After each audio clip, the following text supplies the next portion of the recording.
Hi friends, welcome to our channel my life style and cooking. First time பார்க்குறீங்கன்னா subscribe பண்ணிவிட்டு பாருங்கள் friends. நம்ம இன்றைக்கி ரேசன் பச்சரிசி வச்சு நல்ல ஒரு சூப்பரான ரெசிபி தான் பார்க்க போகிறோம். இது பிரேக்ஃபாஸ்ட் டின்னராக மட்டும் இல்லை, ஸ்நாக்ஸாக சாப்பிட்றதுக்கும் ரொம்பவே சூப்பராக இருக்கும். வெளியே நல்லா கிறிஸ்பியாக உள்ள சாஃப்டாக அந்த ஸ்டஃபிங்ஸோடு சேர்த்து சாப்பிட்றதுக்கு ரொம்ப சூப்பராக இருக்கும். நம்ம இதில் செஞ்சுருக்கிற ஸ்டஃபிங்ஸ் கூட எண்ணெயில் வதக்காமல் ரொம்ப சிம்பிளாக ஈஸியாகவே ரெடி பண்ணியிருக்கோம். வாங்க இந்த ரெசிபி எப்படி பண்ணலான்னு பார்க்கலாம். இது செய்கிறதுக்கு 250 ml கப்பில் 1 கப் அளவுக்கு ரேசன் பச்சரிசி எடுத்துருக்கிறேன். நீங்கள் எந்த வகையான பச்சரிசி வேணாலும் எடுத்துக்கலாம். இப்போ அரிசியை ஒரு 2-3 நேரம் நல்லா தண்ணி விட்டு கழுவிட்டு தேவையான அளவு தண்ணி சேர்த்து இதை ஒரு 2லேருந்து ஒரு 3 மணி நேரம் நம்ம ஊற வச்சு எடுத்துக்கலாம். இப்போ நமக்கு அரிசியெல்லாம் நல்லா ஊறி வந்துட்டு இப்போ இதில் இருக்க தண்ணியை ஃபில்ட்ரு பண்ணிவிட்டு அரிசியை மட்டும் எடுத்து வச்சுருக்கிறேன். இப்போ இதை மிக்ஸி ஜாருக்கு மாற்றி எடுத்துக்கலாம். இது கூடவே கொஞ்சமாக மட்டும் தண்ணி சேர்த்து இதை நல்லா பேஸ்ட்டாக அரைச்சி எடுத்துக்கலாம். நான் இங்கே அரைச்சி எடுத்து வச்சுருக்கிறேன். இது போல் ஒரு திக்னஸ்க்கு அரைச்சி எடுத்துக்கோங்க. ரொம்ப தண்ணி சேர்த்து அரைக்க வேண்டாம். இப்போ இது இருக்கட்டும். அடுத்ததாக ஸ்டவ்வில் ஒரு பேன் எடுத்து வச்சுருக்கிறேன். இதில் 1 டேபிள் ஸ்பூன் போல் எண்ணெய் சேர்த்துருக்கிறேன். எண்ணெய் நல்லா சூடானதுக்கப்புறமா 1 டீஸ்பூன் அளவுக்கு ஜீரகம், 1 பச்சை மிளகாய் சின்னதாக வெட்டி சேர்த்துருக்கிறேன். சேர்த்து அந்த எண்ணெயிலே லைட்டாக ஒருக்கா இது போல் வதக்கி எடுத்துக்கலாம். அடுத்ததாக இது கூடவே 1 டீஸ்பூன் அளவுக்கு சில்லி ஃப்ளேக்ஸ் சேர்த்துருக்கிறேன். கொஞ்சமாக காயப்பொடி கூடவே 1 டீஸ்பூன் அளவுக்கு எள்ளு சேர்த்துருக்கிறேன். எள்ளு சில்லி ஃப்ளேக்ஸ்லாம் ஆப்ஷனல் தான், கையில் இருந்தால் சேர்த்துக்கோங்க, இல்லைனா ஸ்கிப் பண்ணிக்கோங்க. சேர்த்து அந்த எண்ணெயிலே லைட்டாக ஒருக்கா வதக்கி எடுத்துட்டு இது கூடவே தண்ணி சேர்த்துக்கலாம். 250 ml கப்பில் 1 கப் அளவு தண்ணி சேர்த்துருக்கிறேன். சேர்த்து நல்லா கலந்து எடுத்துக்கலாம். இது கூடவே தேவையான அளவு உப்பு சேர்த்து ஒருக்கா கூட நல்லா கலந்து எடுத்துக்கலாம். இப்போ நமக்கு தண்ணி நல்லா கொதித்து வரணும். கொதிக்கிறது வரையும் ஹை ஃப்ளேமில் வச்சுக்கலாம். இது போல் தண்ணி கொதிக்க ஆரம்பித்ததும் ஃப்ளேமை சிம்மில் வச்சுட்டு இதில் நம்ம ஏற்கனவே அரைச்சி வச்சுருந்தோம்ல அரிசி மாவு, அதை இதில் சேர்த்துக்கலாம். நம்ம எடுத்துருக்கிற 1 கப் அளவு அரிசிக்கு 1 கப் அளவு தண்ணி கரெக்டாக இருக்கும். இப்போ மாவெல்லாம் சேர்த்து நல்லா கலந்து எடுத்துக்கலாம். இது அந்த பேன்லேருந்து நல்லா விட்டு வரணும். அது வரையும் நம்ம தொடர்ந்து கலந்து எடுக்கணும். ரொம்ப சீக்கிரமாகவே ரெடியாகி வந்துடும். இது போல் நல்லா அந்த பேன்லேருந்து விட்டு வர ஆரம்பிக்கவும் இது கூடவே கொஞ்சமாக மல்லி இலை சேர்த்து நம்ம இதை கலந்து எடுத்துக்கலாம்.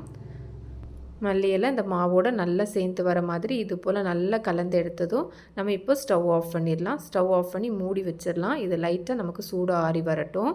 அடுத்ததாக நான் இங்கே ஒரு பாத்திரம் எடுத்து வச்சுருக்கிறேன். இதில் மீடியம் சைஸில் ஒரு 2 வெங்காயம் சின்னதாக வெட்டி சேர்த்துருக்கிறேன். கூடவே 1 கேரட் மீடியம் சைஸில் துருவி சேர்த்துருக்கிறேன். நீங்கள் துருவியோ இன்னும் சின்னதாக வெட்டியோ கூட சேர்த்துக்கலாம். இது கூடவே 2 உருளைக்கிழங்கு வேக வச்சு தோல் எடுத்துட்டு மேஷ் பண்ணி இதில் சேர்த்துருக்கிறேன். கூடவே இதுக்கு தேவையான அளவு உப்பு சேர்த்துக்கலாம். 1 டேபிள் ஸ்பூன் அளவுக்கு வத்தல் பொடி சேர்த்துருக்கிறேன். நீங்கள் உங்கள் காரத்துக்கு தக்கன சேர்த்துக்கலாம். கூடவே 1 டீஸ்பூன் அளவுக்கு சிக்கன் மசாலா சேர்த்துருக்கிறேன். கொஞ்சமாக மல்லி இலை சின்னதாக வெட்டி சேர்த்துருக்கிறேன். இதெல்லாம் சேர்த்து நல்லா கலந்து எடுத்துக்கலாம். அந்த மசாலா எல்லாம் உருளைக்கிழங்கு எல்லாம் இது போல் நல்லா சேர்ந்து வர மாதிரி கலந்து எடுத்துக்கலாம். அவ்வளோதான், நமக்கு ஸ்டஃபிங்ஸ் ரெடி. இப்போ நான் மாவை ஒரு பிளேட்டுக்கு மாற்றி எடுத்து வச்சுருக்கிறேன். கையில் கொஞ்சமாக எண்ணெய் அப்ளை பண்ணிவிட்டு இதை நல்லா சாஃப்டாக பிசைஞ்சு எடுத்துக்கலாம். ரொம்ப சூடு ஆறதுவரை வெயிட் பண்ண வேண்டாம். லைட்டாக ஒரு சூடு இருக்கும்போதே நம்ம இதை பிசைஞ்சு எடுக்கணும். மாவை நல்லா சாஃப்டாக இது போல் பிசைஞ்சு எடுக்கணும். உங்களுக்கு பார்த்தாலே தெரியும், இது போல் நல்லா சாஃப்டாக இருக்கணும். இப்போ இதிலேருந்து கொஞ்சமாக மாவு எடுத்து நல்லா சாஃப்டாக உருட்டி எடுத்துக்கலாம். இது போல் உருட்டினதுக்கப்புறமா நார்மலாக நம்ம கொழுக்கட்டைக்கெலாம் விரித்து எடுப்போம்ல, அது போல் இது மாதிரி சென்டர் பகுதியை ப்ரெஸ் பண்ணி விரித்து எடுத்துக்கோங்க. இந்த மாதிரி நல்லா விரித்து எடுத்ததுக்கப்புறமா நம்ம ஏற்கனவே ஸ்டஃபிங்ஸ் ரெடி பண்ணி வச்சுருந்தோம்ல, அதுலேருந்து ஒரு சின்ன உருண்டை எடுத்து இதில் வச்சிடலாம். வச்சுட்டு இதை நம்ம மூடி எடுத்துக்கலாம். நம்ம சென்டரை ப்ரெஸ் பண்ணி தான் நம்ம விரித்து எடுத்துருந்தோம். அந்த எட்ஜஸ்லலாம் மாவு நிறையவே இருக்குது. இது போல் நல்லா இழுத்து க்ளோஸ் பண்ணி எடுத்துக்கலாம். எடுத்துட்டு இது மாதிரி நம்ம கையில் உள்ளங்கையில் வச்சு நல்லா இந்த மாதிரி ப்ரெஸ் பண்ணி எடுத்துருக்கிறேன். இது போல் ஒரு ஷேப் வர மாதிரி ரெடி பண்ணி எடுத்துருக்கிறேன். இது போலவே மீதி இருக்கிற எல்லாத்தையுமே நம்ம ரெடி பண்ணி எடுத்துக்கலாம். உங்களுக்கு பார்த்தாலே தெரியும், இது மாதிரி நம்ம எல்லாத்தையும் ரெடி பண்ணி எடுத்துக்கலாம். செஞ்சு எடுக்கிறது ரொம்ப ரொம்ப ஈஸி தான். கண்டிப்பாக ட்ரை பண்ணி பாருங்கள்.